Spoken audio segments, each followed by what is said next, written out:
And here we go. We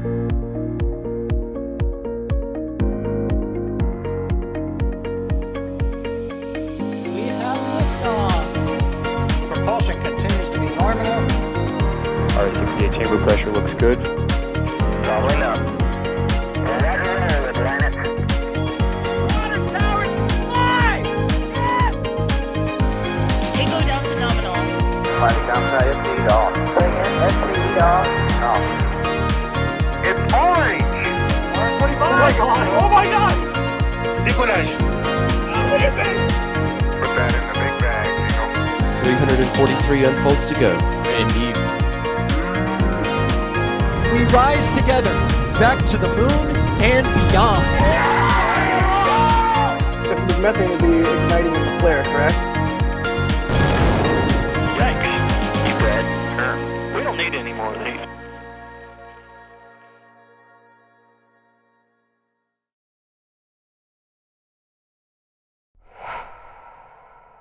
Good morning. You are taking a live look right now through the haze at Space Launch Complex 40 at the Cape Canaveral Space Force Station in Florida, where for once we are not set to see Starlink launches fly.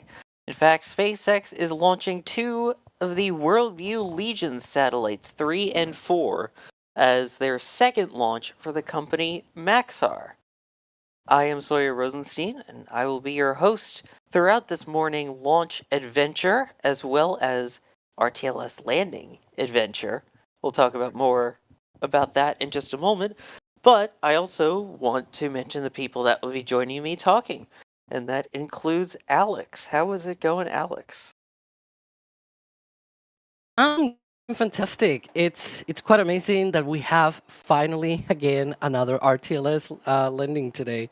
I always love those, of course, because of the sonic booms and whatnot, but also because it's not like a drone ship landing where the landing is happening hundreds of miles away because you can actually see it close by. I'm very about that. Oh, absolutely. And we have our cameras positioned ready for both launch and landing. On the launch camera view here that you see at the moment, we have D out in the field. D, how's it going? It's going pretty well. It is a bright and sunny morning, not quite as early as we've had to deal with for those last couple Starlinks. So I'm feeling good, looking forward to see this thing launch and see this thing land. Oh, absolutely. And then for the hopefully landing view as well, we have Max Evans out in the field. So, Max, I know you may pop in every now and then, but given the spotty signal, hopefully we'll get to hear from you. If nothing else, we'll see your awesome video. So, let's go over quickly what this mission is by WorldView Legions 3 and 4. And the fun naming conventions, because you'll hear this called a bunch of different names. You've heard it called Maxar 2, DigitalGlobe 2, WorldView 3 and 4. So, Alex, what is this mission? Yeah, so it's called WorldView Legion because these are the names of the satellites. So it's a constellation of 6 different satellites. SpaceX already launched 1 and 2 out of Vandenberg a few months ago, and these are the 3rd and the 4th, which is why we called it WorldView Legion 3 and 4 because that's what is being launched. But for example, these 2 satellites are from Maxar. So for example, SpaceX calls just this mission Maxar 2 because it's their second launch for Maxar under this constellation. But also, if you look at some of the more official documentation like NOTAMs and things like that, you may see DigitalGlobe 2, for example, this mission being called like that.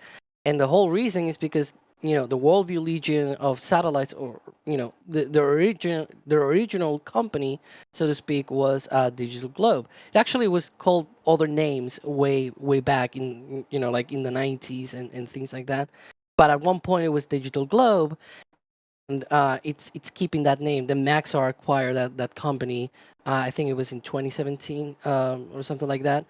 So now it's under Maxar, but it is that's why the whole deal with the names. But yeah, this is a constellation of optical satellites. I believe I heard well I saw someone in chat a couple of minutes ago as we were introducing the live stream that are these synthetic aperture radar satellites, those SAR satellites that we hear a lot lately.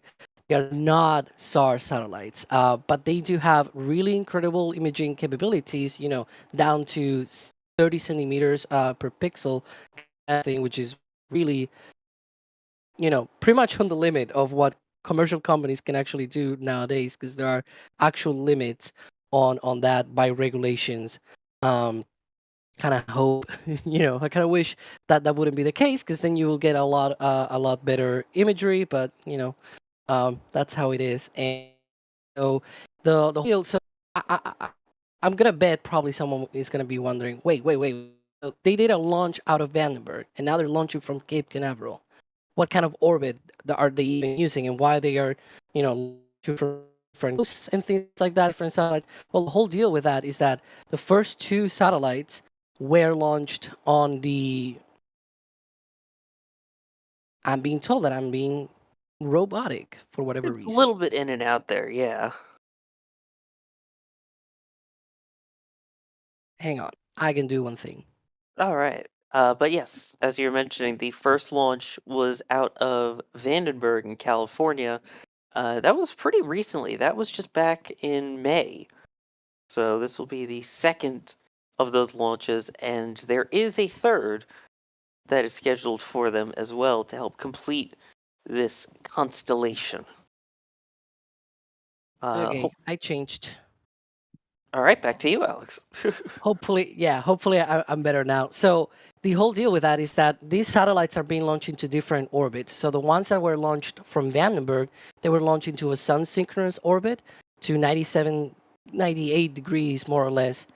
And the whole deal with that is that it's always good when you have different orbits in different satellites in different orbits. These are going to 45 degree inclination, because the whole deal with that is that you can have more passes when you have a lower inclination, but also in sun-synchronous orbits you have same illumination. So you have that combination of, when on sun-synchronous orbits, the whole deal with that, for those that may not know, is that you always look down on Earth with the same illumination. So everything down, when you pass over a certain spot, the next day is going to be with the same illumination, things like that.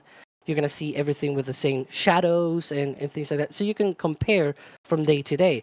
But the problem is you only have maybe day to day, or you may not even be able to, photograph the same location until a few more days down the line. So having multiple satellites in multiple orbits allows them to be able to revisit, even though these on 45 degree orbits, they may not be able to see them with the same constant illumination, but you can do passes, like maybe instead of the morning, you can do a pass on the afternoon. And so you see a change in a matter of hours, for example. So that's the whole deal with them being sort of launched into different orbits in that sense. There we go. So there's kind of the overview of the satellite itself. Now, it took us a little bit to finally find out which booster they were going to roll out for this one. So we'll take a look. What is the history of this booster? And I guess, what drone ship is it not landing on, since we have an RTLS? Yeah, so this one is launching on B1076. It is launching for its 16th time. And what I like about this booster is that I actually saw it launch, because its last mission, its 15th launch, was Türksat 6A. And I was there at the Cape to watch that launch. So I'm really excited to see it launch again. It's actually been like only 37-day turnaround, essentially. And well, it says 38 there, but I think it's because it rounds up or something like that on the website. We're working on getting some more accurate, down to the minutes at the very least for those turnarounds. But yeah, so it's gonna be B1076, again, it's launched things like, CRS-26, OneWeb 16. It actually launched the first batch of Starlink V2 minis, by the way. But this is not a Starlink mission, of course. Intelsat, a bunch of other Starlinks as well, O3b, mPOWER, Ovzon 3, Eutelsat 3060, and of course, as I said before, Türksat 6A. And this one is going to be launching to the northeast, a bit of a change, if you will, from what we have seen in the past. Is this booster has launched all of the Starlink Group 6 missions, so it has gone all on those missions to the southeast. This one in particular is going to the northeast, not as inclined as the ones that we're seeing right now with the Starlink, Group 8, Group 10 missions that we've seen now, because those go to 53, so it's a little bit more inclined. This is going to 45 degrees, but still, maybe if you are there, try to see that.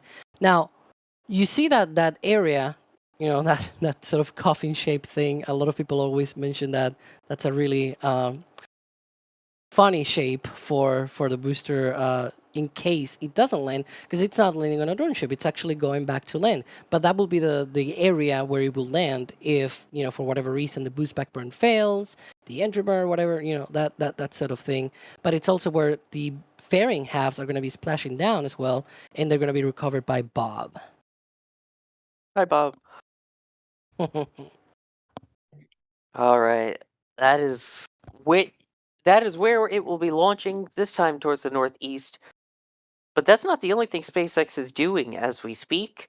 We also have a tower segment lift going on over at Starbase. And you can see there Starbase Live on the left side of your screen.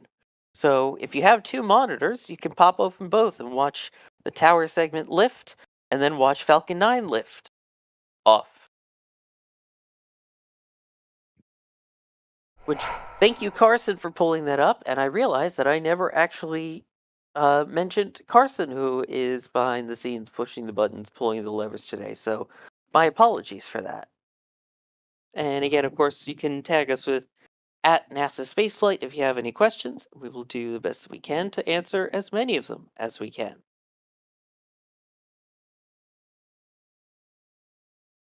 Let's see here. We have already been getting some crazy support even before the stream started. Mike Bassford, thank you for becoming a PadRat member. And then very generous support already. Russell Toy becoming a Capcom member. Jaden becoming a Capcom member. Reminder, Capcom member level and above get access to the NSF Discord. And above includes Jared, who became a launch director member. Thank you very much for the very generous levels of support, and hopefully you enjoy the perks that come with it. And Alex Plant, thank you for becoming a PadRat member. And Jerwa coming in with the $50 super chat. That'll wake you up if you're still kind of asleep, saying, "Good morning. The best part of waking up is coffee and Carolux in your cup." I don't want to sing the jingle just in case it is a copyright thing. For those who don't know, that is a play off of a slogan by Folgers Coffee. Not sponsored, but definitely can be. All right. In terms of your questions here, we've got Attila asking, are they going to replace the thousands of satellites with the cell phone versions later for Starlink launches? I guess talking about Slick Ford, we always think about Starlinks.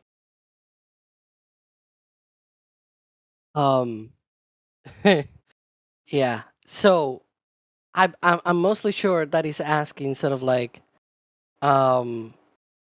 all of the satellites, right, that they have already launched, if they're all going to be having DTC, and that is not the case. So the whole deal with the direct to cell satellites is that they are not just, the normal satellites with, like an extra antenna or something. They replace the packages, so to speak, like the already existing antenna. They remove all that, and then they have this big deployable antenna to be able to use, to talk to to phones on the ground. Now, the whole deal with that, though, is that what it essentially means is that you cannot use a direct-to-cell satellite to talk to a Starlink terminal on the ground, for example, because it does not have that capability. It doesn't have that type of antenna of communications. So all you can do is essentially, you cannot essentially replace all of the current satellites that are on the Starlink constellation and replace them by direct-to-cell satellites, because then you don't have any way of actually using the Starlink constellation with a normal terminal. And I bet a lot of people out there, including our folks on the field, will not be happy with that. So it's not that it's not really like that. What the direct-to-cell satellites do is you have on one end the sort of like LTE antenna, so to speak, right? Which connects to your phone, and then on the other end it has the laser links, and then it connects with those with the rest of the Starlink constellation in order to be able to do the whole, it's a link in the skies. That's why it's called Starlink. But yeah, the direct-to-cell satellites are just essentially like an extra, phone antenna, LTE antenna, but in space essentially. There you go. And of course, as I mentioned, you typically think Starlink, you think Pad 40 launches here. And if I'm not mistaken, today's launch is also a major milestone for SpaceX and their use of Slick 40. Am I right? Yeah, this is the 200th launch from Slick 40. So this is going to be a milestone launch. I don't think there are a lot of launch pads out there that can say there's been 200 launches out of them. So that is quite the milestone. Probably not the most though. I'm mostly sure that a bunch of launch pads at Baikonur has, they probably have a lot more than just 200, but definitely quite a champion for a pad on the US. Right. And originally, Slick 40 was also home to Titan launches prior Yep. to SpaceX taking over and using it for Falcon 9. So it's a lot more. If you add those up, then you get, I don't know how many, because I actually should do that. Now you're giving me an idea. Oh no, another spreadsheet. Here we come. Oh. But no, it's a great question, right? Like, what if you add up all of the launches out of a launchpad? Which one might be the most launchpad? The most busy launchpad. That will be interesting. Yeah, I know 39A is over 100, but not close to 200 yet. Yeah. Fun fact, because I saw someone saying how many from 39A. Well, SpaceX has done 88 launches, and Sleek 4 East from Vandenberg, it's very, very close, 86. And it's about to do the 87th tomorrow, I think it is, the launch of Transporter 11, essentially. So we're getting close of Vandenberg, catching up to 39A, at least for SpaceX. Well, hopefully Polaris Dawn will keep it in the lead when that launch is currently scheduled for a little over a week and a half from now, is it already? It's coming up quick. Yeah, about 11 days or so, the 26th. There we go. Now, taking a look at the view, we can kind of see a little haze, but D, how is the actual weather out there right now? The weather out here is pretty good. There are some clouds on the distant horizon, but overhead it is entirely blue skies. As far as the weather forecast, the 45th Weather Squadron has a 20% probability of violation, and that is for the cumulus cloud rule. There is a bit of upper level wind shear. They have that at a low to moderate concern, and then the solar activity is a low concern. You'll notice the booster recovery weather, which we're so used to seeing under those additional risk criteria, is not listed.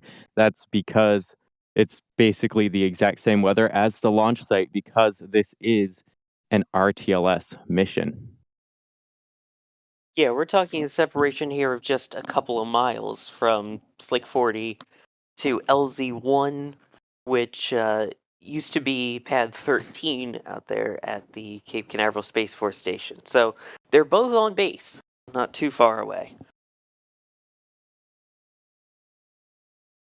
Here's a good one. Ron is asking, and I'm going to throw this one to you, Alex. Maybe this has been answered already, but why are drone ship landings more common?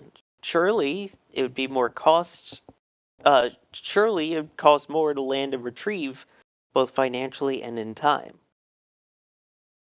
Yeah, so the whole reason for that is just because of the things that they launch, right? When you try to launch something that is heavy, for example, or that is, it might be light, but you're launching it to a very high orbit, for example, you need a lot of performance out of Falcon 9. In order to be able to come back to land, you need to reserve a lot of propellant so that, it can do the boost back burn, then the re-entry burn, the landing burn, and everything. When you do a drone ship landing, you don't need that boost back burn, so you can save that propellant, instead use it for pushing the payload up higher and faster, so that the second stage can do less of a job, so to speak, right? And so it has it easier to be able to push that heavy payload or maybe light payload into a high orbit, right?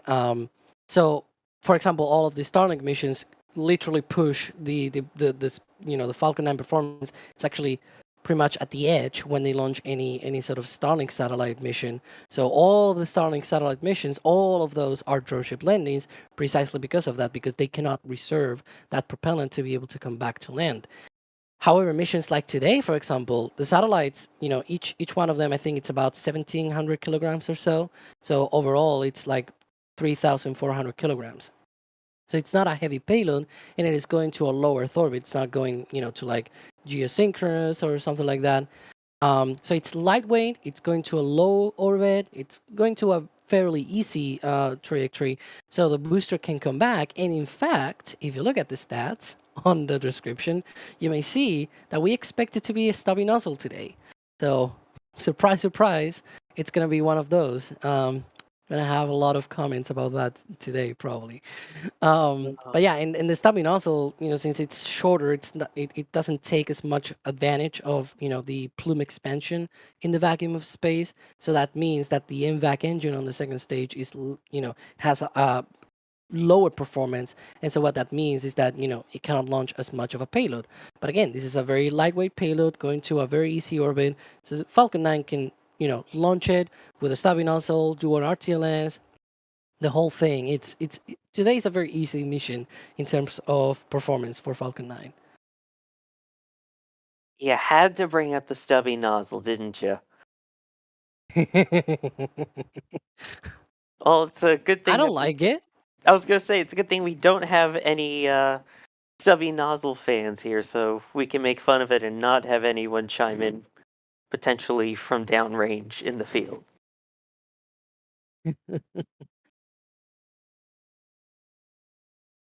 Got some crazy generosity coming in here, and I mean that in the best way. Snotgarden, thank you for gifting 5 Red Team memberships, and Jerva at it again, gifting 50 Red Wow. Team memberships. What a wow. Thank you so much. As 50 people who now get to experience some of the cool perks that we have here on the NSF YouTube channel. You'll get some photos from Starbase, you get behind the scenes videos. I think it's a cool membership, and so many people who might not be able to finally get to check it out and enjoy it. So thank you. And it's with the reason of support like this that we can cover all of these different launches and bring you views of tower segments lifting at the same time as rockets getting ready to launch and land. So thank you. Now we are coming up on 36-ish minutes now until liftoff. So at this point, we should expect that the go, no go for fueling has been completed. And if they verified go for fueling, then that should start in just 1 minute at T-minus 35 minutes. That, of course, beginning with the first stage, filling it with RP1, rocket propellant 1, a refined form of kerosene, along with LOX, or liquid oxygen. And then the second stage at T-minus 35 minutes will begin loading just the RP-1. And at T-minus 16 minutes, we'll start loading in the liquid oxygen. Of course, in between those two loads, the best vent at T-minus 20 minutes, 20 seconds. But yeah, today's launch has a 1 hour window. So if for whatever reason they need a little bit more time, they can always slip a little bit into the window. We'll see though. So far we have nothing from SpaceX, but I still see 9 a.m. on their website. So hopefully, they're still tracking that. In this case, nothing is good. Yeah, sometimes it's like a race. Either they post on X that they are ready for propellant load, or we have to wait until we actually see the vapors on the booster.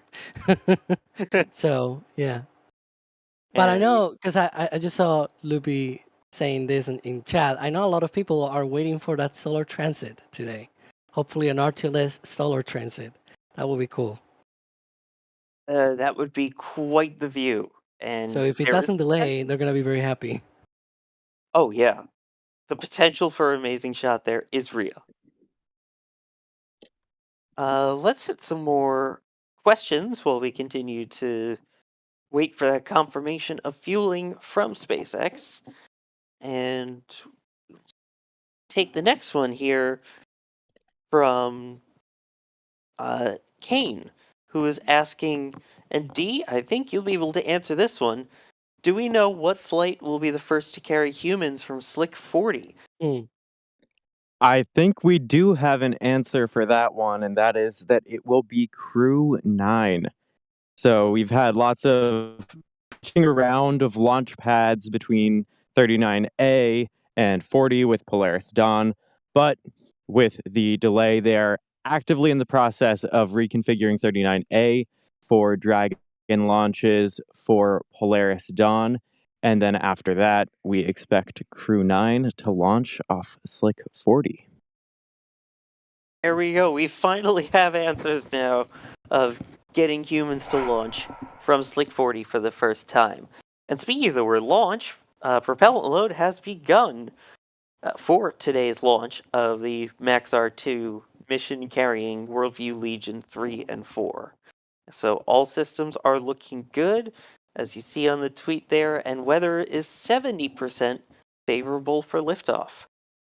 Now, once they begin the fueling process, though, they are committed to the T0 of 9 a.m. Eastern. Is there a reason, Alex, why once they start fueling, they can't hold for longer the window? Yeah, so Falcon 9 uses subcool or sub-chilled. It's actually not exactly the same, but yeah, subcool propellants, which means that, for example, the liquid oxygen in pretty much every other rocket, it is loaded at its boiling point. But on Falcon 9, they cool it down, below that boiling point to be able to pack more, because as the colder you get, the denser it is, and so you can pack more of it in the same volume of tanks, and so the performance of the rocket increases. Even the engines operate a little bit better as well, because you have better flows and things like that. So that's one thing for the liquid oxygen. For the RP1, they obviously, it's not at boiling point. It is at in many other rockets, for example on the Atlas, they can load it days in advance because it is essentially at ambient temperature. But on Falcon 9, they lower it down. They can obviously not lower it to cryogenic temperatures, but they lower it down to about -7 degrees Celsius or something like that. So it is also denser, and you can pack more of it on the tanks. So what it means is that you cannot let those to increase their temperature, because then otherwise you get lower performance, you get all of these troubles and everything. And SpaceX now has these propellant loadings down to the wire. If you remember back in the day, there was a certain mission where the propellant load sequence did not work and the whole rocket exploded, right? So they really need to be down to the wire. They cannot, I mean, they do sometimes play a little bit with it, but within bounds, within what they know and what they have tested before.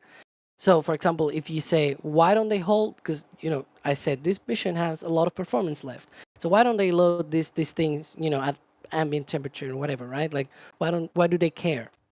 Well, the whole reason is because this rocket is designed for that temperature of the propellant, for that amount of propellant. So they really need to get it down to the wire. Because again, when they tried something new back in the day in 2016, we saw a Falcon 9 explode. They shouldn't, do something extreme like that. So yeah, that is essentially what happens. They don't want that to boil off and everything, and so they really need to keep it at a certain knowable, set of temperatures. If they Yeah, hold, obviously that's what happens. It warms up. that was a most terrible incident there. Yeah, the MO6. I still remember that, boy. You get it, Amos versus Amos. I know. I was just trying to avoid the pun and be like, Never avoid the pun. Embrace the pun.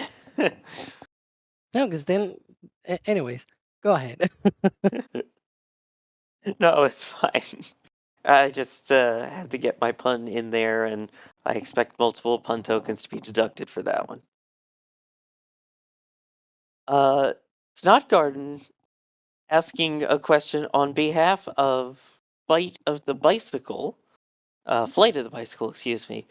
The question is, what triggers different stages during a space launch? Is it time, altitude measurement, some kind of instrumental measurement? Yeah, pretty much a little bit of everything. Where you have a bunch of parameters that the stage, the Falcon 9 needs to meet. It needs to be at a certain altitude, a certain speed, and it also needs to be X amount of kilometers downrange and things like that. It needs to be within X propellant, margins and things like that, because it also needs to reserve some of that propellant to be able to come back to land. So all of those things need to be accounted for, and obviously it's not just one single parameter. It's like a combined set of parameters. It's really complicated, of course, to program all of these, because you have a bunch of data coming from that rocket, and it's like, what should I decide to use? And it's like, well, at the end of the day, you have multiple things to choose from, and so you really need to get it down to, you know like a subset of those sometimes. And so being able to do the software of these rockets is really complicated, as you can imagine. But when you think about the little details, such as this one, for example, like how does the rocket know when to stage, right? When to separate it, like when to shut down the engines, separate the stages and all that. You really need a good software for all of that, because it's super complicated. Yeah, the team that works on software that helps with launches and trajectories and all of that is absolutely unbelievable. Now imagine Starship, where you have 33 engines and you need to tell those engines shut down like this and like that, and then relight and whatever, right? Like, boy, is that complicated. And the flaps on Starship and everything, you need to do this and that, whatever. Really, really a complex vehicle.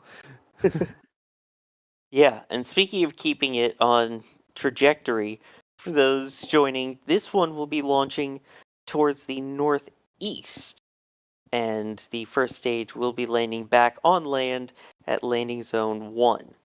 Along those lines, Sean Robinson is asking, do we know why SpaceX has started doing launches in the early morning recently? Because I do be missing those late night Starlink launches. They do be hitting different. Well, I don't know about the folks in the field, but it all comes down to what they want to hit in terms of because most of those have been Starlink missions, right? So we're obviously missing those at like 2 a.m. They'll probably come back, because every single one of these, it seems like it's coming back a little bit, like 30 minutes or so. Every single Starlink mission that we do, like the next Starlink, I think it is 5:20 a.m. Eastern. So we're slowly coming back, just because each one of these gets a little bit earlier. Every single Starlink mission that they do today just coincides that WorldView is also launching in the morning. Yeah, it's a lot of those early morning launches, but we know at least as of now, Polaris Dawn will be towards the middle of the night, one of those early morning crew launches, which do Yep. hit extremely different. Oh boy. Sorry. Uh, we've got Benjamin Wolski asking, when is the next Dragon supposed to dock? And I guess, D, that relates to Crew 9 launching from Slick 40. Do we know when that is? Yeah, we did have a date. It was towards the middle to end of next month. I don't have the date readily on hand. I can Um, help you with that, but continue. uh, it would be once Crew 9 launches up there. And so, of course, a lot of that is dependent on we'll get more solid information next week once proper decisions have been made regarding Starliner and Butch and Sonny's return from the ISS, whether it is on Starliner or on Dragon. So, how that timeline exactly works out is what we're really waiting for before Crew 9 will launch, and that'll be the next Dragon to the ISS. Yep. And the launch is on September 24th around 2:30 p.m. Eastern. There you go. And in case you're wondering more details about it and trajectories and things like that, don't forget you can always check Next Spaceflight for info on all the upcoming launches. And of course, there will be a dedicated article all about it on nasaspaceflight.com as we get closer to launch. Uh, Anonymous, thank you for gifting 5 Red Team memberships. Really genuinely appreciate all of the sharing of love and support going on today. Uh, I see a lot of people asking about it now, especially because we just mentioned it. We have about 3 minutes until the best vent. Alex, can you kind of give us just a quick rundown of where we are with the whole Starliner debacle? Oh boy. If so, yesterday, for example, they did an press conference, but it was not. They actually prefaced it already at the beginning, saying there's not going to be groundbreaking news or anything like it.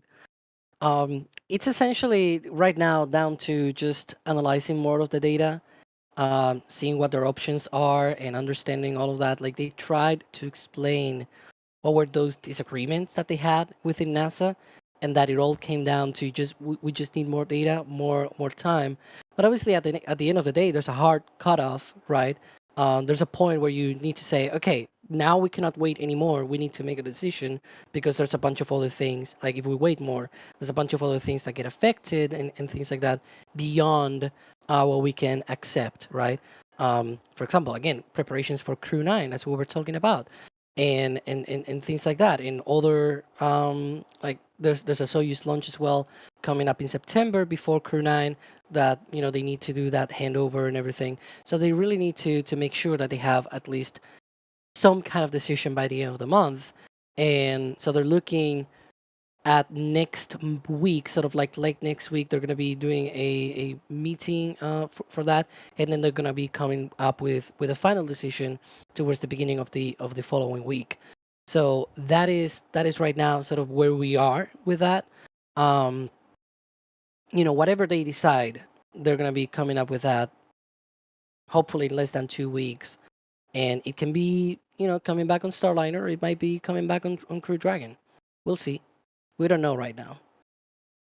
Yeah, hopefully we'll get more definitive answers next week, or at least in the coming weeks. And you can see there, if you want a full recap of it, Ryan Caton posting a great summary of everything that went on in that press conference yesterday. A good, quick little what you need to know, what they learned.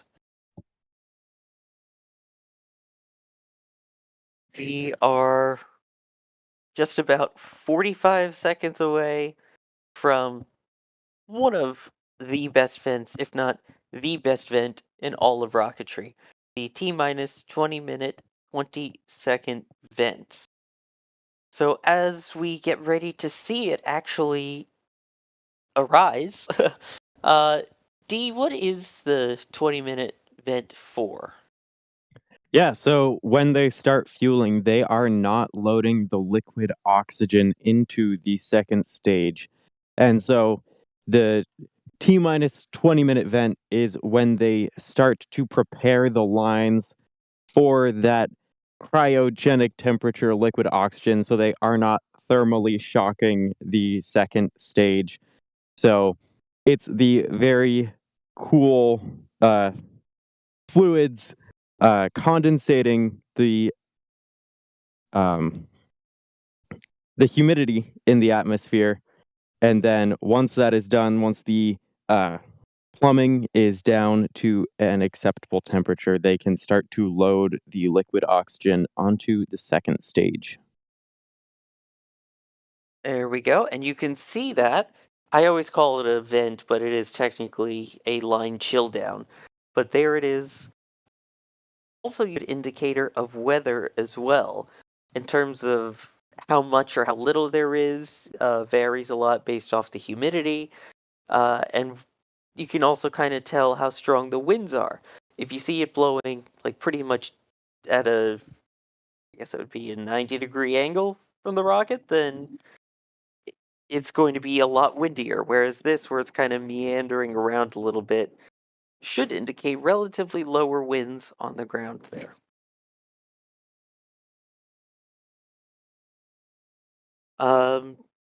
Space Wolf has a great question about that, and Alex, I'll put this one to you. Why is the best vent slightly different between 39 and 40? Is there any difference? Yeah, it's a few seconds earlier at 39A. We don't really know why. Um, it can be just down to how the tank farm and the TE is different on at 39A. I frankly don't know the specifics, to be fair. And let's be honest, probably if you're not working at SpaceX, you probably will. And maybe even if you worked at SpaceX, you really will need to look through a lot of stuff in order to be able to figure this out. But I don't really know for sure why that is the case. As to what happens, yeah, it's essentially a little bit behind on 39A. There's always ITAR that they'll just say is the answer. Why does it do that? Can't tell you, ITAR. Yeah. Which, those who don't know, I believe is the International Trade of Arms Regulation. Basically, a way to keep things proprietary for certain people and prevent advanced technologies from getting into the hands of people that would use it for bad things. Although many space companies use that to just keep everything secretive. But that is ITAR. You will hear that come about a lot with SpaceX.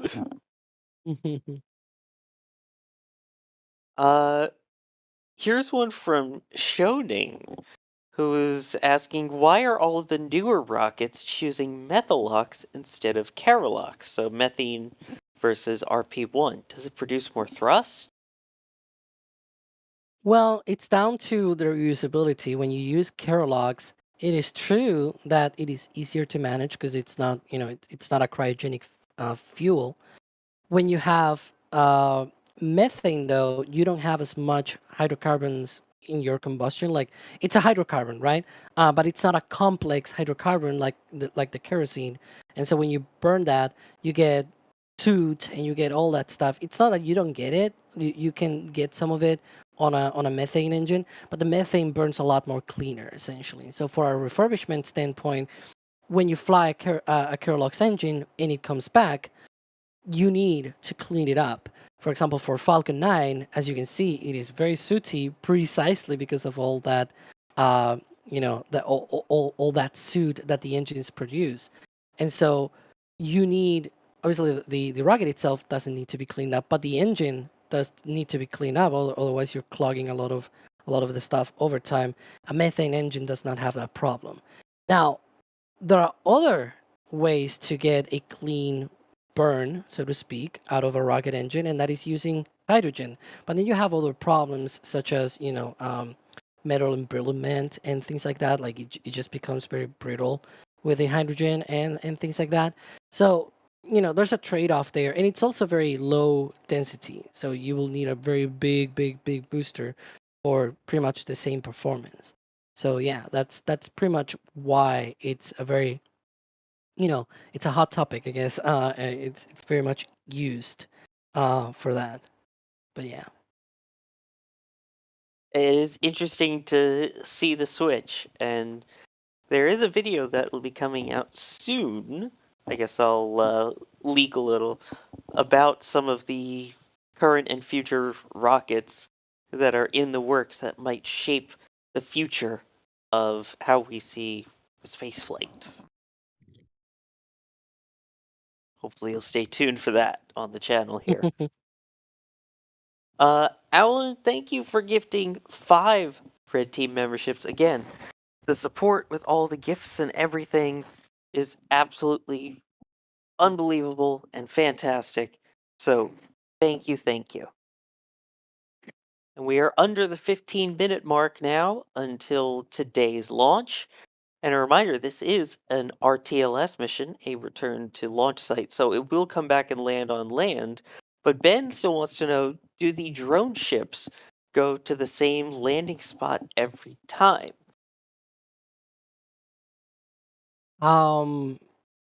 Every single time for every mission? No.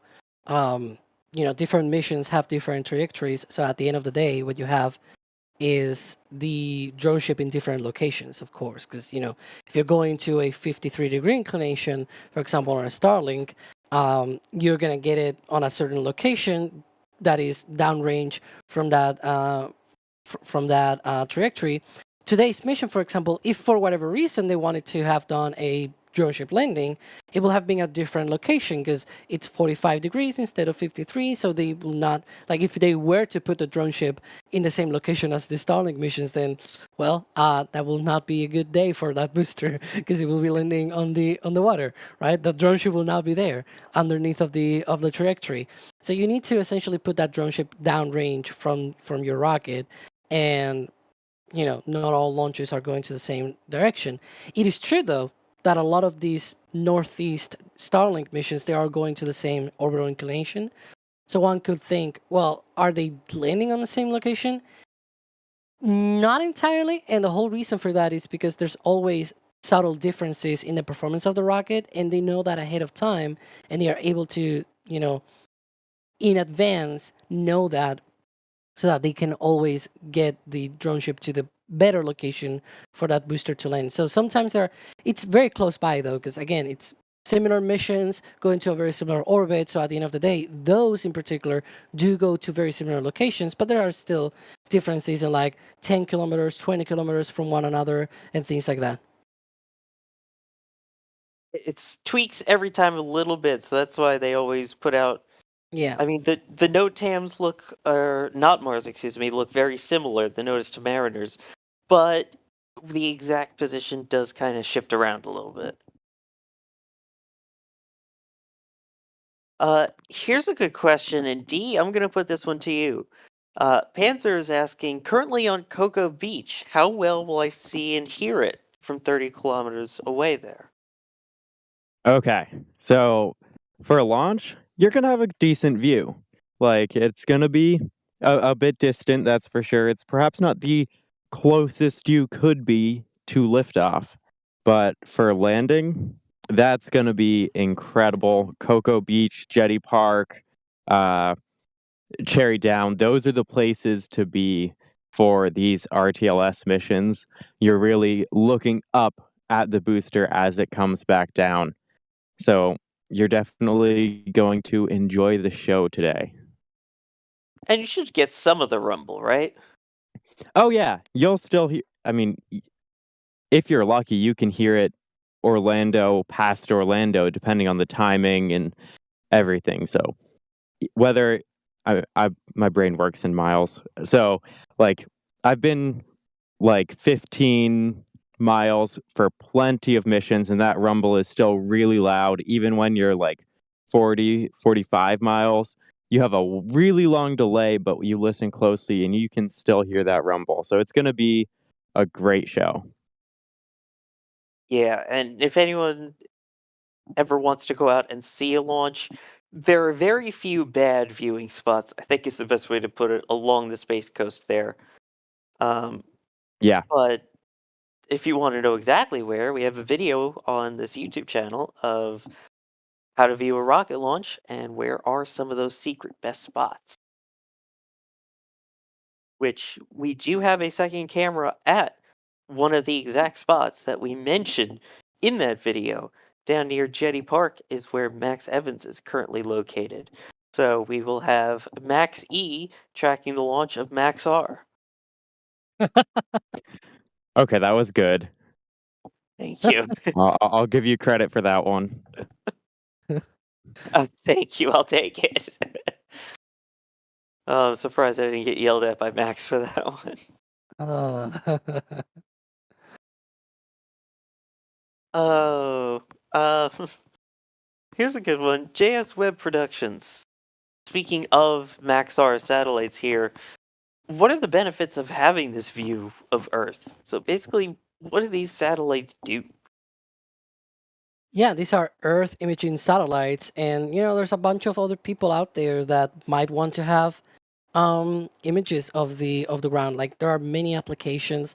This, for example, even has infrared because it has a multispectral camera, which means it looks in different bands of the electromagnetic wavelengths, and so you can see things that you may not be able to see under other wavelengths. For example, in near infrared, you can spot fires. For example, you can look at crops growing over time, over the year. So it is very useful for a lot of applications like that, where you really need to keep track of things from space that you will not be able to do otherwise. Like if you have a very big field, for example, of crops, it's really complicated to do it, aerially, with planes and things like that, especially if it's, very big expense for governments, for example, to keep in check things like droughts and, fires in forests and things like that. Like you have a lot of those things where if you can see a large patch of land in one go with these high resolution images,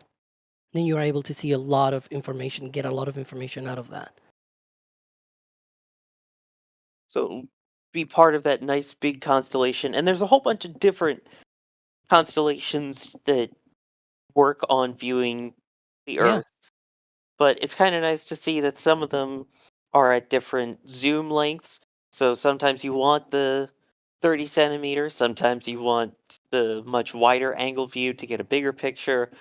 And I mean, that's one of the best ways to keep studying our planet is to see it from above and then continue to watch and monitor the changes over time. Just Yeah. based off of, Mother Nature, the way the planet is, humans' impact on it. So all of these Earth observing ones I feel like are really cool.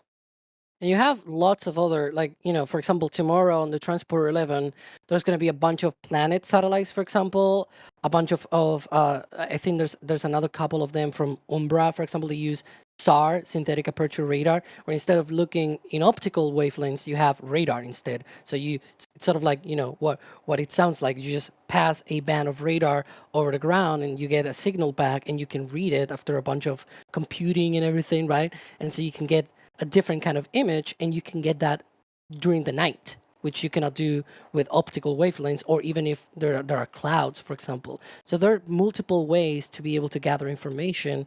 Sometimes it is used for military purposes as well. Like there are governments that actually ask for this for military purposes, but there are others, like even journalists are using these satellites to be able to investigate things happening in certain bad places, right? Like that sort of stories that we hear sometimes. And so it's really interesting that, these things are being used in many, many different ways. Absolutely. Adrian in the back channel mentioning some of the recent wildfires in the Mediterranean are also Hmm. being tracked with satellites. And that helps people on the ground precisely, to coordinate how to attack those fires and put them out. Exactly. Speaking of putting out fires, Falcon 9 will hopefully be putting out fire in about 6 minutes from now. At T-minus 7 minutes, we had hit the engine chill milestone. D, why do they chill down the Merlin engines? So it is the same sort of thing that, for the reasoning that we have the vent for the second stage, they, rather than thermally shocking the engines by throwing these cool propellants into them, they cool them down, because otherwise metals will contract, and that can lead to bad things and hard starts and all sorts of things that are beyond my comprehension, honestly. Pretty much the same as the T-minus 20-minute vent, right? Because you have a lot of cold things flowing through something that is at ambient temperature. You really don't want that thing to crack or like, boil off suddenly, that liquid oxygen, and then turning it into like a, I don't know, like a gas explosion or something like that. You really don't want that. So you cool it down a little bit before you flow all of that through whatever thing, right? In the T-minus 20-minute vent is the T, and in the Merlin engine chill is the Merlin pumps. There we go. And in terms of other preparations that are now happening for launch, as we hit the 4.5 minute mark, should be the retraction of the transporter erector, the strongback. That is a little bit blocked right now by the crew tower from this view, but it's a metallic structure that has lines that help feed not only fuels, but also electrical and air conditioning, essentially, keeping us the environment inside. The satellite's where it needs to be, and you can see those clamps have opened, and it is retracted 1.8 degrees away. It will throw back completely at T-minus 0. And it's cool to actually see some of that venting there coming. It looks almost like it's coming out from the fairing halves, from underneath them. Yeah, there are two vents that are sort of like 180 degrees at the top of the liquid oxygen tank, and it's super cool to see that. See, there you go. You see both vents there. Yep. Also interesting to note, the fairing, they look very clean. SpaceX does sometimes recover the fairing halves. Are they planning on recovering these? Yeah, I believe, though, even though they look new, I think they're used, but not heavily used. So that's why they kind of look new. But yeah, they're going to be recovered by Bob out there in the Atlantic Ocean. And there you go. As we pass the T-minus 3 minute mark for those just joining, this is the Falcon 9 at Space Launch Complex 40, Cape Canaveral Space Force Station in Florida, set to launch the WorldView Legion 3 and 4 satellites for Maxar as part of a 6-satellite constellation. This one will be launching towards the northeast, and then the first stage will come back to land, back on land, an RTLS mission at LZ-1, also on Cape Canaveral Space Force Station. Coming up on 2 minutes now, and fuel loading should be wrapping up, right? Yeah, the first stage is completely loaded with propellants. They are wrapping up liquid oxygen load on the second stage. Just a few seconds, we're going to have that. And then we're going to see the TE vent coming back, because they drain back all of the remaining liquid oxygen on the line. And so that clears the line to be able to lift off safely. And I just heard a call out that liquid oxygen load is complete on the second stage. And there you go. That's the return of the vent. There we go. The second best vent. With that final line purge, a very good indication things remain on track.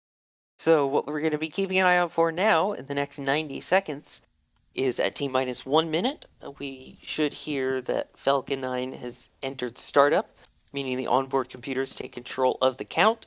That's also when all of the tanks pressurize to their flight levels. At T-minus 45 seconds is when the launch director will hopefully give the go for launch. and then continue counting down until about 3 seconds before launch, when they use something called TTEB, which usually produces a green flash to help ignite those 9 Merlin 1D engines, and then that should lead to liftoff at T0. We are in startup now. There we go. We have that confirmation. Falcon 9 has control of majority of everything going on with the count right now.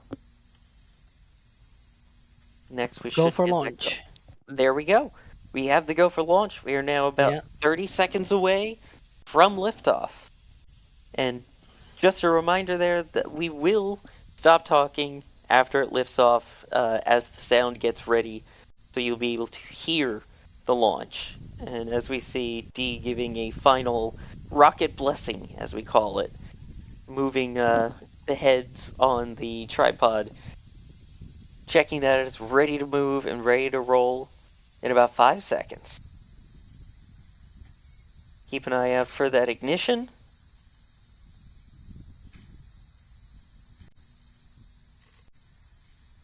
There's ignition and liftoff.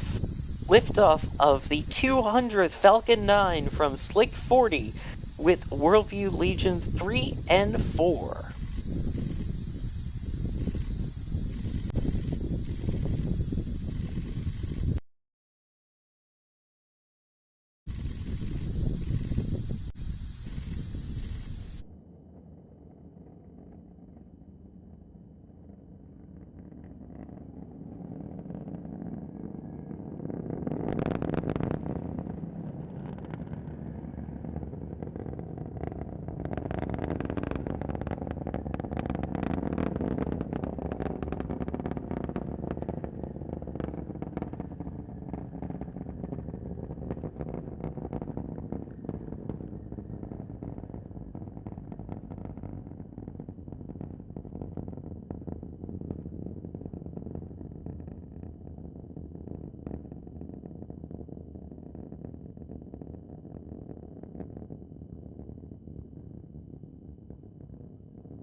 And it's that rumbling continuing there as Falcon 9 passes through max Q, maximum aerodynamic pressure on the vehicle.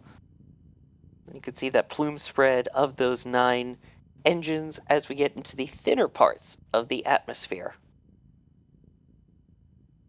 Fantastic view there.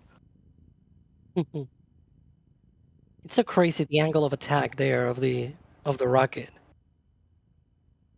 Really is. And I believe this might be our view from Max, who is located south of the launch site. Should be coming up on Miko very shortly. Yep, the 3 events in rapid succession. Miko, as you mentioned, main engine cutoff. That will be followed by the separation of the first and second stages. That will then be followed by the ignition of the second stage, what's known as SES-1, second The engine flip! start 1. And then, yes, there we will have the boost back burn. You can see it flipping right there. No way. It's not a stubby. What? That's good. Hallelujah. I was thinking it was gonna be a stubby nozzle today.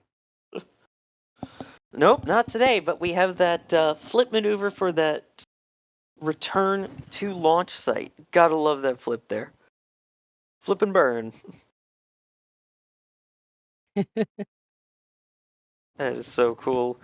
Again, the first stage now working its way back to just a few miles away from where it took off. Now, coming up on the fairing separation here.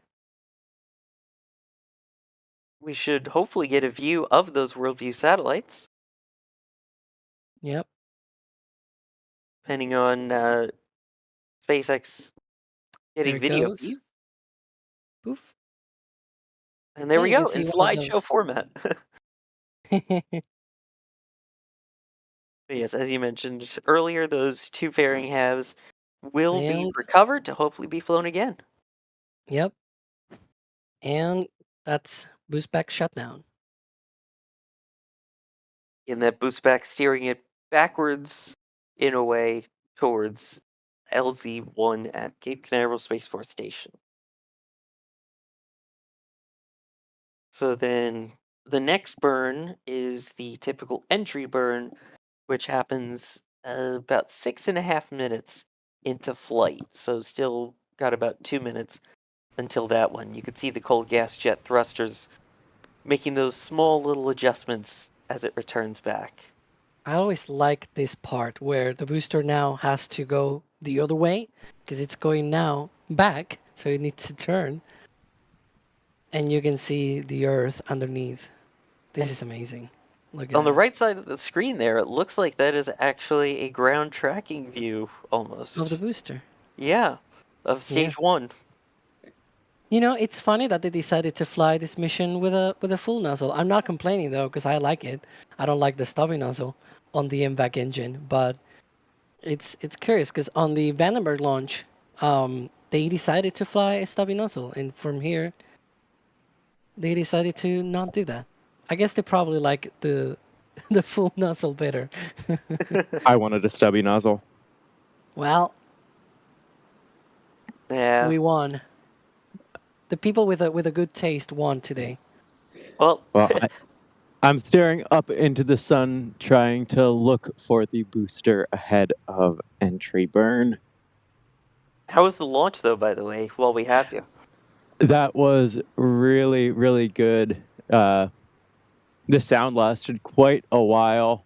I repositioned one of my cameras already to be in the general direction of landing, and I'm just staring up at the sun. The sun is not in the ideal location for beautiful entry shots today. Yeah, that is probably the hardest part with an RTLS mission, if you've ever seen one, is, especially in the daylight, it just disappears. It goes up, it blends in, and then you kind of have to wait until that entry burn to reacquire it, and then try and track it all the way down while not blinding yourself. Should be coming up on that entry burn shortly. Yep. Again, there's a slight discrepancy between There it our. is. Oh, there we go. We have that burn. Beautiful views there.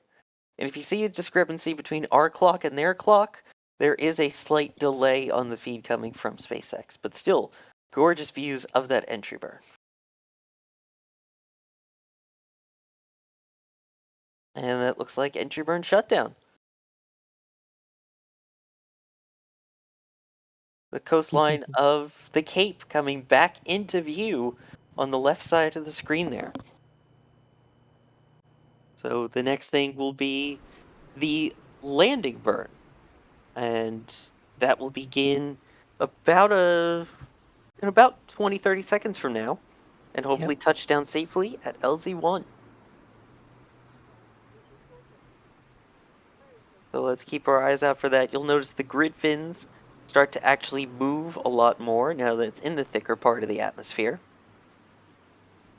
You can see the skid strip at the Cape there from that onboard view. And there's our view. There is the booster coming down. We have that landing burn. Keep an eye out for landing light deploy.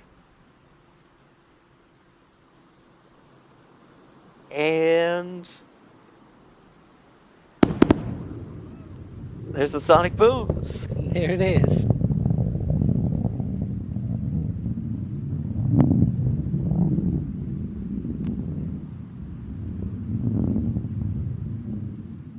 That was a Beautiful. nice landing.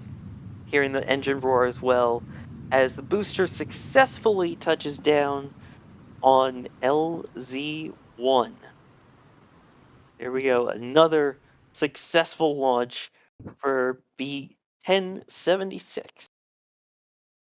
Meanwhile, second stage should be cutting off any moment. There it is. Just as I say so, there we go. That looked pretty darn good. So something neat about that set of sonic booms from reentry is because Max is so much closer, of course, he heard it sooner. But even with like the transmission, I even heard the sonic boom in my headset before I heard it in person. That's wild. So you got treated then to Double sonic sonic booms? booms, essentially. It's a Falcon Heavy. And did you get the VAB squeal as well from the landing? Honestly, with my headset on, I wasn't noticing that. Gotcha. Well, that so far everything looking good. You can see there on the screen the plan track for that. The next burn that is scheduled for this one is about 47 minutes into flight. Excuse me, not burn. The next event is about 47 minutes into flight when WorldView Legion 3 will be deployed, and then 1 hour later after that is when the fourth WorldView Legion satellite is set to be deployed. We are working on hopefully getting some replays for you. As you can see, those satellites there, by the way, exposed to space. I do want to thank someone where it's not showing up with any name in our panel, but thank them for becoming a Red Team member. Max, I don't know if you are on comms, but if we could hear it from you, I'd love to hear your audio, your thoughts during that. How do you guys hear me? I hear you. So I had my AirPods in the whole time, just to keep an eye on you guys, obviously, and also just to keep an ear on comms. But the audio for launch was super crisp. It was coming right through the noise cancellation on my AirPods. Super crisp audio from here during launch, and then also the sonic booms also kind of gave us a good old slap in the face as they normally do on the way down. I had the booster for a while after stage separation, and I got a little bit frustrated because as I was tracking it backwards and the RCS thrusters were doing their thing, the HDMI cable that goes from the camera to my screen basically said no and stopped transmitting, so I lost it. Very frustrating. I was hoping to track the booster all the way from stage sep all the way to entry burn and landing.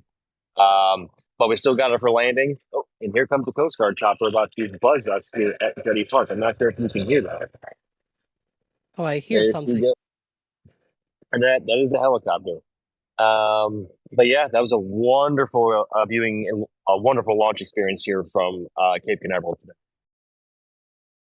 And speaking of hearing, we hear you in the chat, and I do want to apologize for the ads that appeared for many of you just after liftoff. We did not have any control over that. That was YouTube that decided to auto-run said ads. We do everything in our power to try and avoid them happening at key mission milestones, especially at liftoff. So just want to apologize to everyone for that. We do have replays coming, so if you did miss it, stick around, you'll get to see all of the different views as well. But thank you everyone for your patience with that. And then, as mentioned, the no-named member, thank you for becoming a Red Team member. And I don't know how to read Cyrillic, but thank you as well for becoming a PadRat member. All right. Let's see here.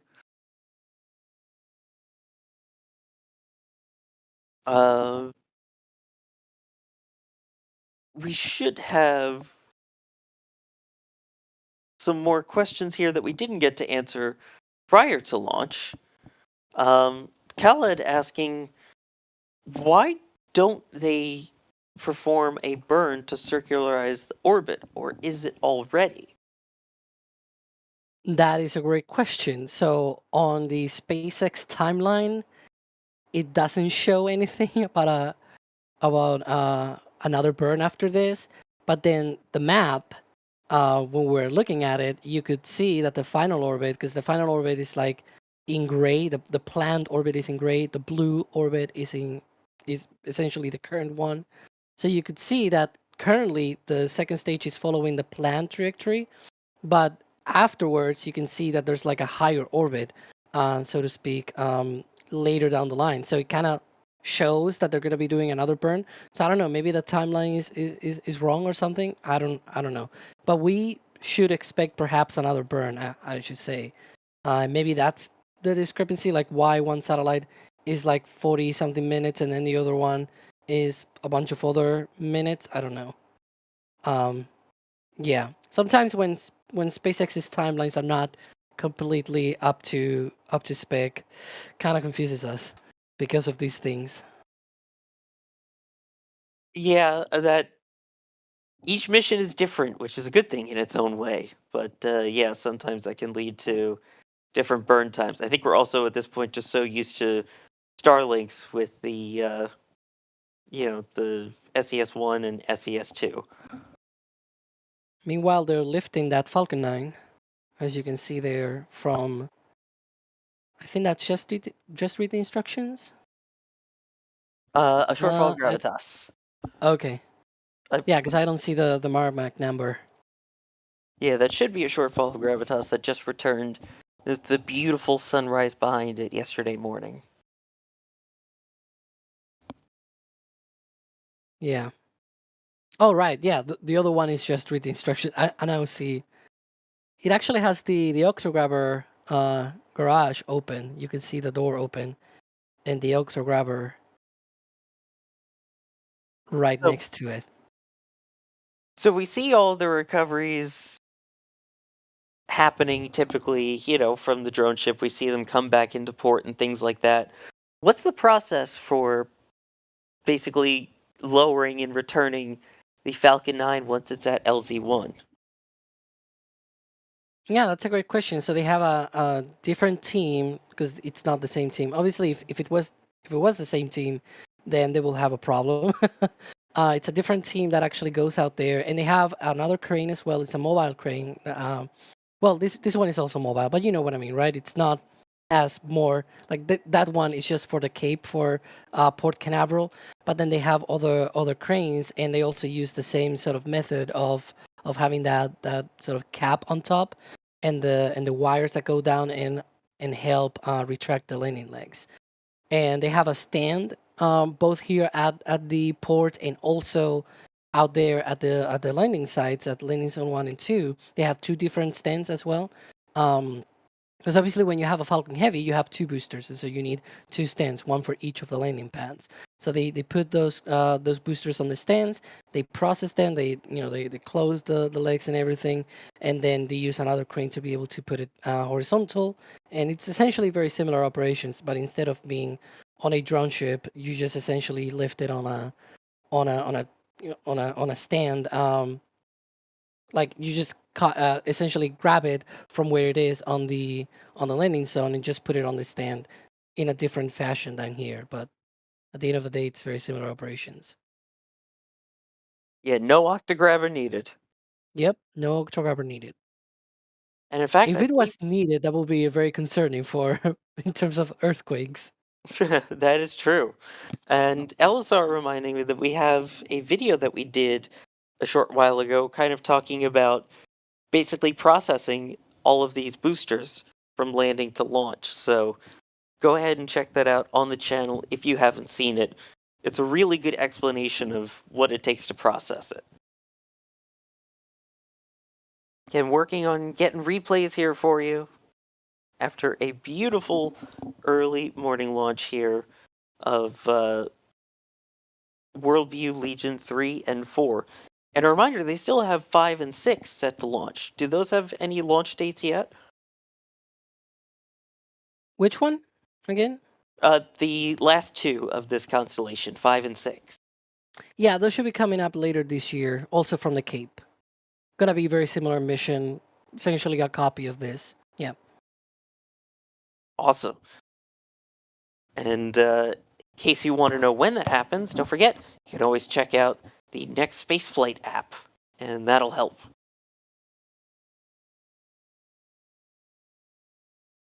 Let's see here. Someone was questioning about the second stage nozzle.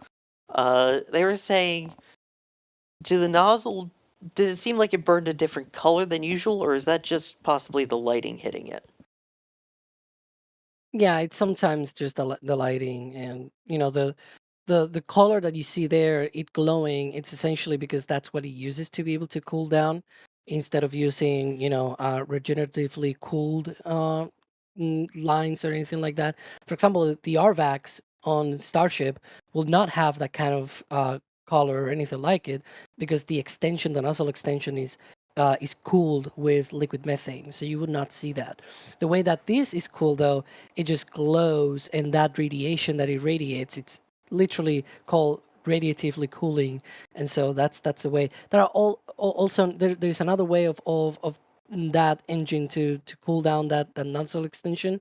So you see that sort of donut shape kind of manifold around the nozzle extension. That is the gas generator exhaust is dumped overboard through that, and it protects the nozzle extension by creating a film cooling, essentially what it's called. And so they have like two different ways of cooling that nozzle extension. But it glowing, that's good news, because you want it to glow, because that's the whole deal with that. Yeah, and speaking of glowing, hopefully you'll get some glowing reviews as we take a look back at the launch with some replays here. This from the press site at the Kennedy Space Center. Should see it pop out from right behind those trees. And there it goes. In through the slight haze of the morning, making its way to space, and then eventually returning. And here's a wider angle view of that.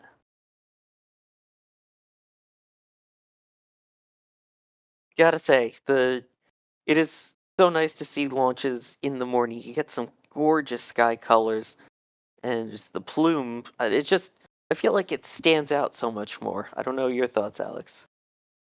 Yeah, you can see there that combination of the blue sky with a wide, thin clouds in the distance.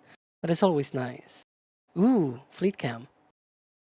We will get Hey, two boosters in one view. a bunch of birds on the right hand side. Gauge, I can already hear Gauge. Ah, there it is. Slowly going up. It's funny how slow it seems like at first, and then it just keeps going and keeps going. And this is with a lighter payload than usual, too. Yep.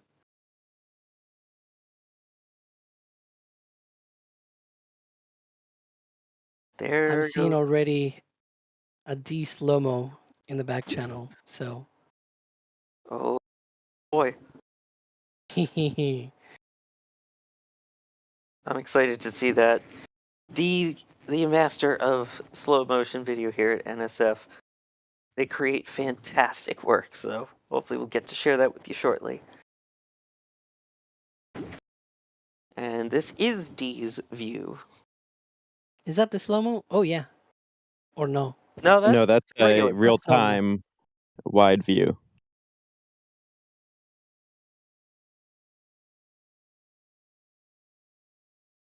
Just It kind of sails looked up. slow-mo for a second.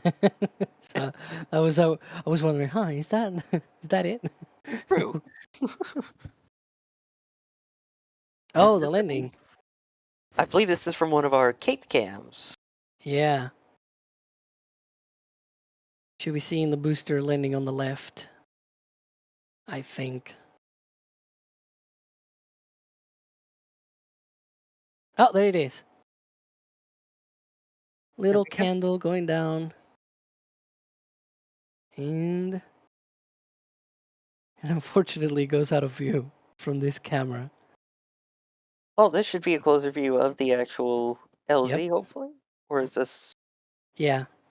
This is the other one. It is actually seeing the landing. Should be coming down soon.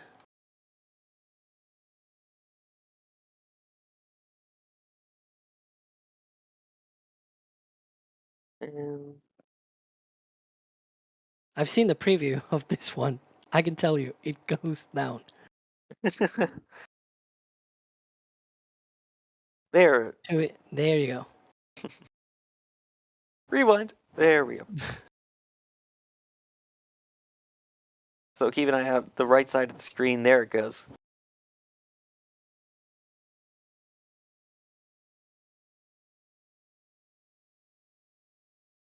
And beautiful.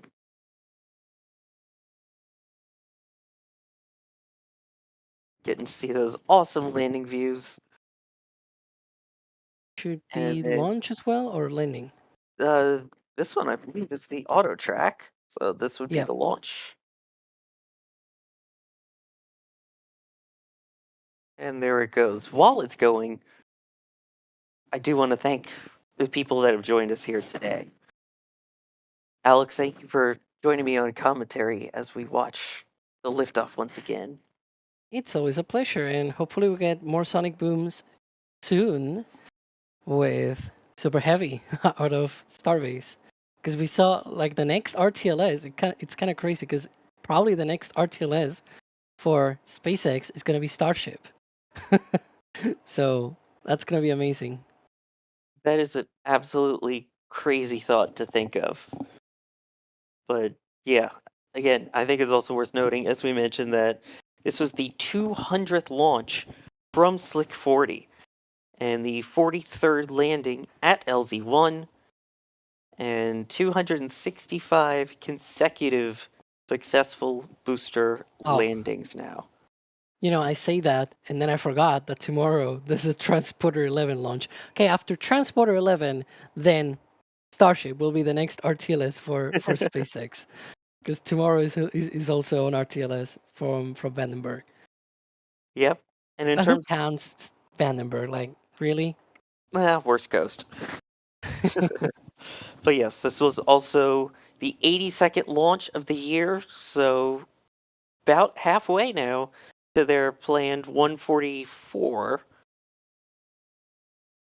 So we'll see what they can do. All right. Also, out in the field, a big thank you to Max for rolling out to get some of those landing views that we saw out at Jetty Park in that area. And also out in the field, we have D. So, D, thank you for joining as well. Of course, always happy to be here. Always happy to have you rolling out. And then Carson has been the one behind the scenes pushing the buttons and pulling all of the levers, bringing you the different views, replays, all of that. So, big thank you to Carson. You can see one of the best parts with the boost back coming up there on the auto track.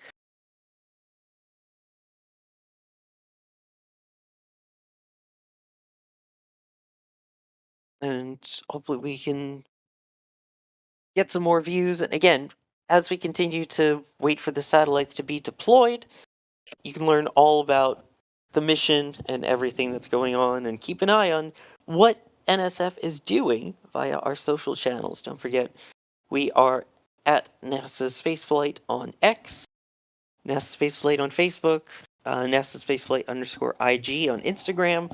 We also have TikTok. We also have Threads. You can find us on all of those now, so make sure to check that out too, as we see the track from D of this launch.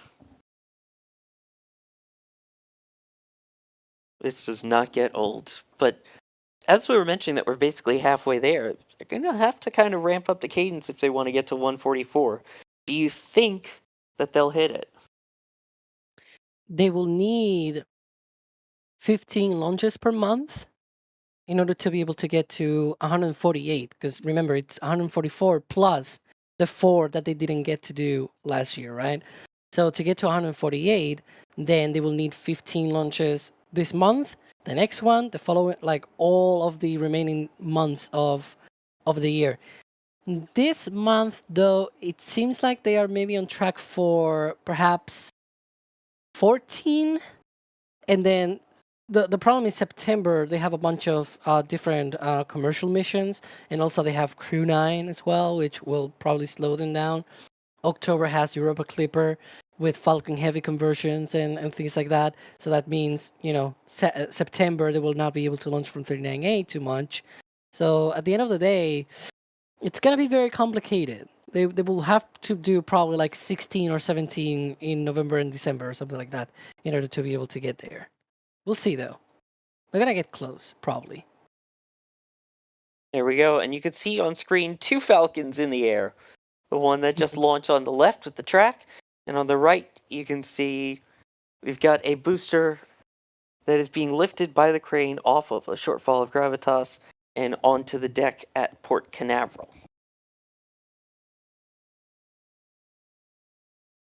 I do want to thank some support as well that has been coming in. Space Cowboy, thank you for becoming a PadRat member. And Waco Jones with the support saying, good work on the cameras. Well, thank you. It's definitely a testament to Max and D out in the field, in addition to our lovely robot army.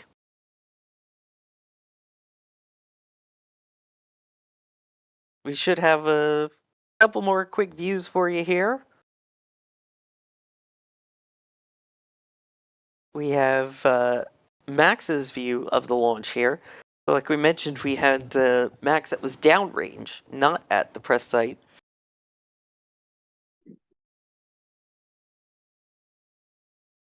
So we will see that. There it is. That's the track of the launch. There we go. Beautiful.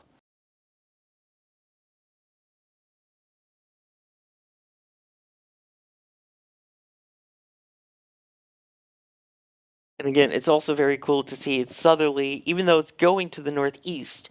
I feel like you get a clearer view of it arcing over onto that trajectory.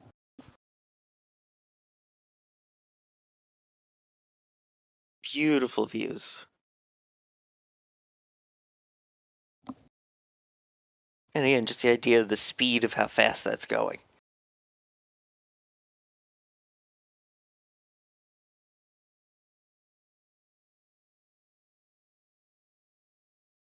And there's Max Q of Maxar from Max E. But yeah, absolutely stunning.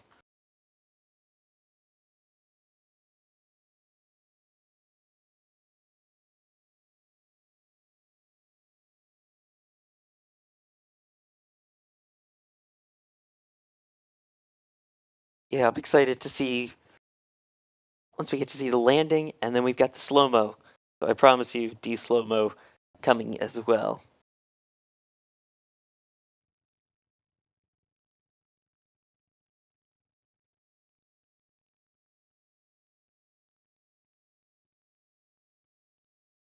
Anyway, an absolutely beautiful launch here.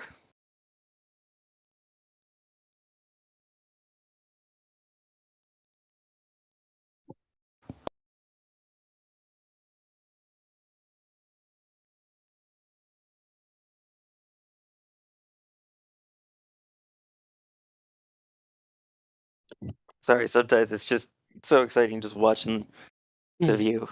Look at the flip. Gotta love That's the a boost flip. back burn from the ground. Oh yeah.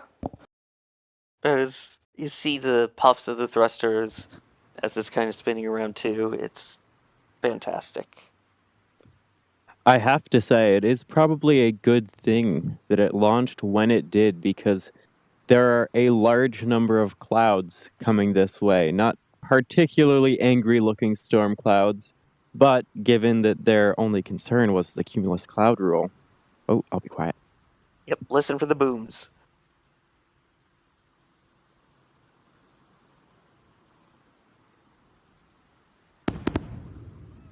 There it goes. Nice. And then the rumble after.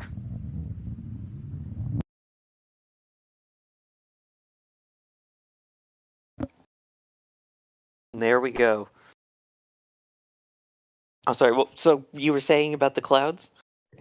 Yeah, I was just saying there are a lot more clouds rolling in, and that was the one thing listed as a concern in the forecast. So it is probably a good thing that it went right at 9. I mean, it's definitely a good thing. I'm glad it went right at 9. We got a launch, we got a landing, but there are definitely some clouds forming overhead now. And I think that means it's a perfect time for us to wrap up then. I just want to thank Ironworks Gaming for their support as well, saying they can't wait for Dream Chaser to go up, and the secretive possible Aerospike engine unknown ship coming in a few years. I like it. So thank you everyone for joining. Alex, Max, D, Carson, I've been your host, Sawyer Rosenstein, and we will see you all for the next one.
And here we go.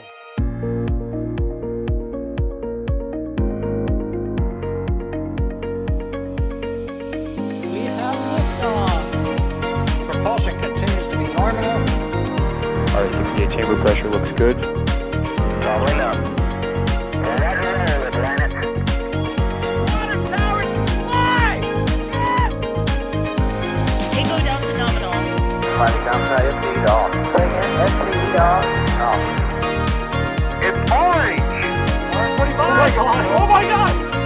Décollage. Put that in the big bag, 343 unfolds to go. Indeed. We rise together back to the moon and beyond. This methane will be igniting in the flare, correct? Yikes. You bet. We don't need any more of these.